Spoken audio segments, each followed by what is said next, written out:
It's lights, camera, action for the new wave of young black women actors taking over Hollywood.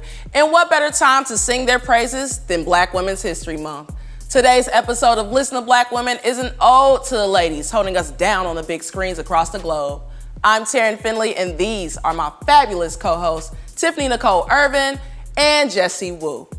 And joining us for today's discussion is our talented guest, artist, and songwriter Cass. Call your girls, maximize your screens, and get your popcorn ready with extra butter because Listen to Black Women starts right now.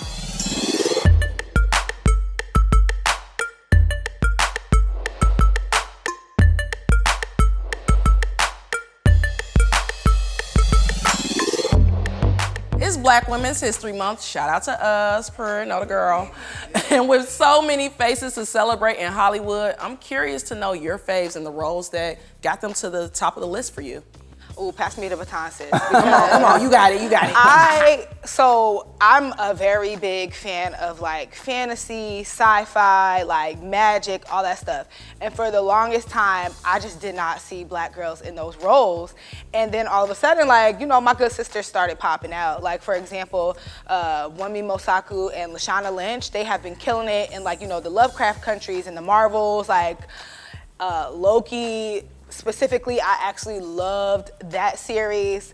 So to see more black faces in the sci-fi space, the fantasy space, the magic space, like it literally like makes my spirit bubble up. That's fun. I need more of that in my life. I love that so much. My favorite black actress right now is Danielle Deadwyler. I feel like sis has range. She does. We've seen her be in a Western from the Harder They Fall. We saw her do Till, you know, play Emmett Till's mother. And then we see her in From Scratch being like, just the range. Yeah, for real. it's just the range that she has, and I'm so happy that she's dark-skinned. That's tough. Because I feel like dark-skinned women a lot of times get typecast so fast, especially Super into fast. the angry black woman role. Absolutely. So I loved seeing her in those three. I mean, I remember seeing her back in the day in a Tyler Perry show. I don't even remember it, but it was one of his soap operas that he had, and seeing her play like a crackhead back then. Yeah. It just was so random, but I remember seeing her and thinking, damn, that girl is good. For a while. She's good. She played a good crackhead. She killed that. And then look at her now. Oh like, she holds just so much depth. Man, the range, the depth. Yes. Like, she's up there with Viola. Yes. I was gonna say that's who I love.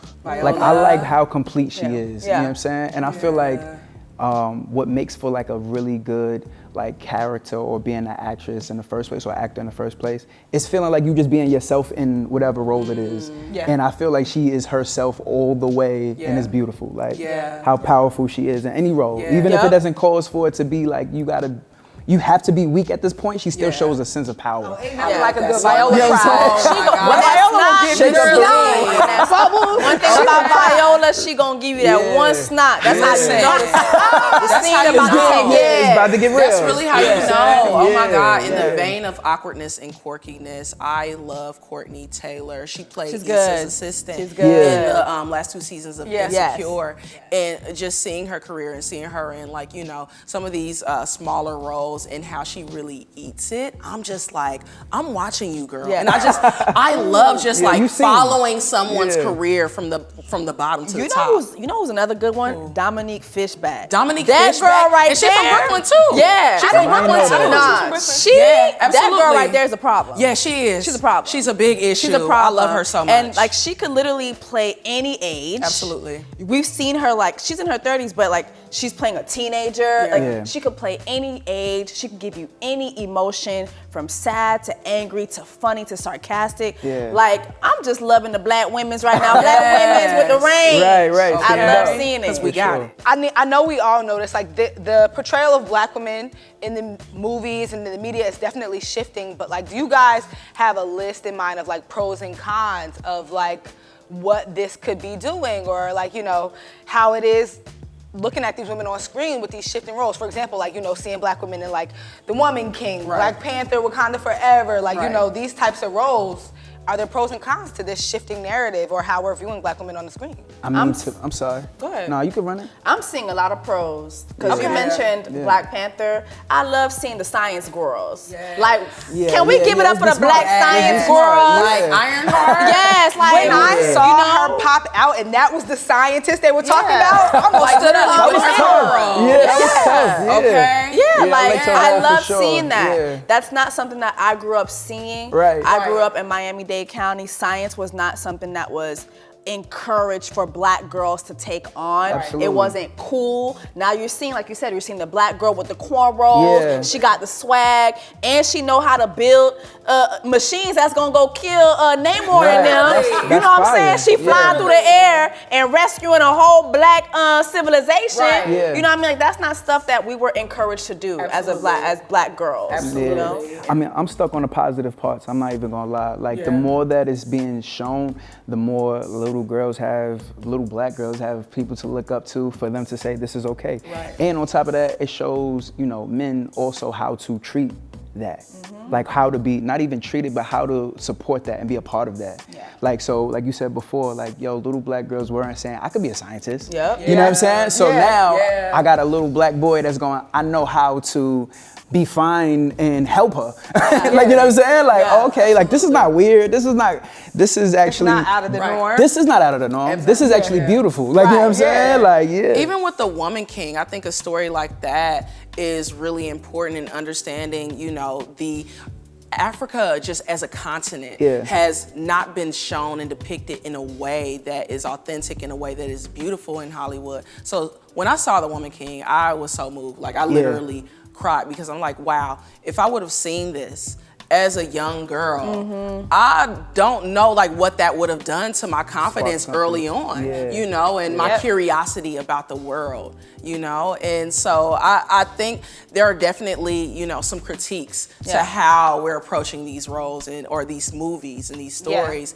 and who's telling them and who is, essentially benefiting from them financially rather. Exactly. But I think that representation-wise, it's so important, especially like Jesse, said, like so many of these characters are dark-skinned. Right, that's fire. I'm loving it. Okay. I'm loving it. I will say the only con to it is definitely like not two black women, but in the sense of, I feel like people are afraid of y'all a lot, afraid of black women. That's their problem. That's what I'm saying. Like, I don't technically think that it's a con. Like, I'm not saying like in the sense of like that's like something, a con against y'all. I'm saying that it's a con for everybody who is afraid of like genuine power or genuine beauty. That's like, a good point. When you can't, because technically certain things that black women are can't be controlled. And I think that when you can't control something, it scares people. Instead of saying like, how can I just love and respect that? Yeah. Like, you know what I'm saying? So the more that it gets shown, like, and this is where I'm going with the con, like the more that it gets shown, the brighter that we get, the louder that we get. the more people want to push it down. You see what I'm saying? Like that's the Little Mermaid. Right. Exactly. Like, how is Everybody that? having a conniption Come on. fit. Like, Why is that an literally, issue? Why is that an issue? Like, baby, it's a mermaid. Like, what are you Right, talking it is about? a mermaid. It's a mermaid. My only concern, first of all, I was very happy that Halle is She can sing too. But Yes. my only concern, please make sure that the lobster is still Jamaican. Did we get confirmation on that? Yeah. I don't know. Make sure the lobster is Jamaican. That's all I'm asking. I am not, like, come on, it's about time we have a black Little Mermaid. No, seriously. They might I'm trade still- out the lobster though. I'm still They might on trade Disney them out. because we never got our real princess. We never got our real No, black we princess. we gonna get that. We gonna get that. Are we being hypocritical when we complain about the negative portrayal of black women in film, but still watch it and are entertained by it? Yes. Absolutely. Very much. I see people all the time saying, "Oh, we don't want no more slave movies. Y'all be But then down we to y'all be watching. down to the movie theater watching the slave movie." no, though. absolutely. I don't know if it's So can we? What is it? One mic or? It sends the wrong message for sure. Yeah. Shifting gears, Cass, you in a hot seat, right? Right. So I got a few questions for you. What are you taking away from today's convo?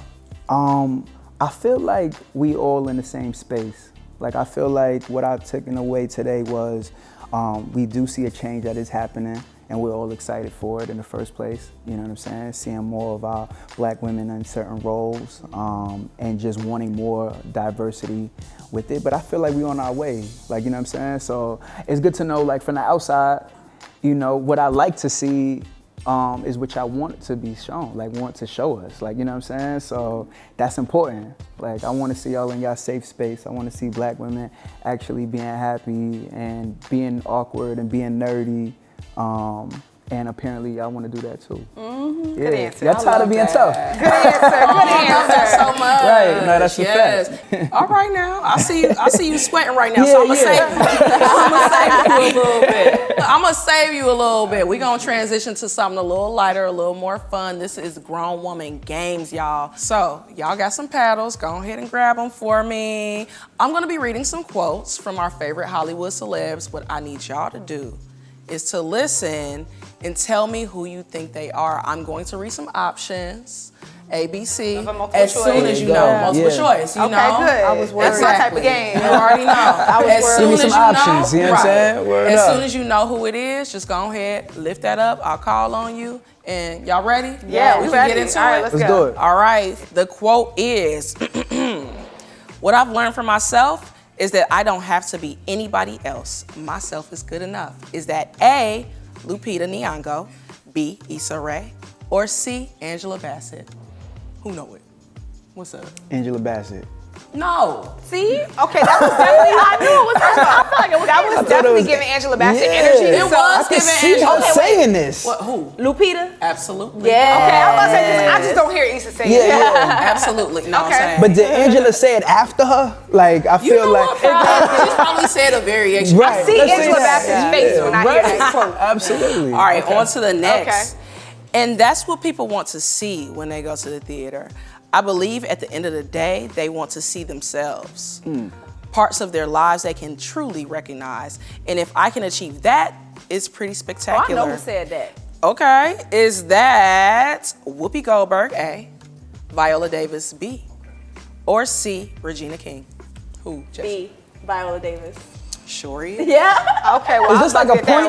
Is this like I was a about to say Yes. I heard that interview when she said it. All right, finally, y'all. If you prioritize yourself, you are going to save yourself. Is that A, Gabrielle Union, B, Ava DuVernay, or C, Kiki Keep a Check Palmer? What's up?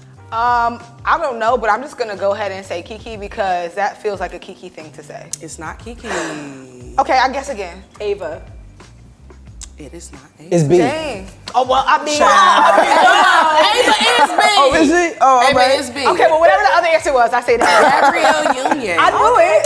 Dang, I was just I giving didn't see y'all her a saying chance. that. Gabby does get Listen. self-care. One thing about her, she gonna Okay. hop on a flight and go on a Wade's World Tour. Okay, you already know. Do that. Look, I'm gonna get it to y'all. This was a little hard. If it was like, you know, lines from the movie, I'm sure that y'all would have cleaned Right, up. right. That's what I was looking for. I Yeah. was expecting movie lines, Yeah. so this threw me off a little bit. Yeah, it's okay. It's It's all right. okay. Next time, give me Look, some we movie had lines. fun, but we had fun. I still want to keep my paddle though. I ain't gonna hold you. This mine's. All right. You know, you can take You that home. see? That's Yeah, your we movie. both, we both winners. You go well with that sweater too. You see? Come on. You feel me? Oh my God, I loved hearing y'all's take on the new Black Hollywood. Thank you so much for that. Cass, friend, thank you for stopping by. Yo, this was fun. Thank you so much. I'm your host, Taryn Finley, alongside my wonderful co-host, Tiffany Nicole Irvin and Jessie Wu. And this is Listen to Black Women.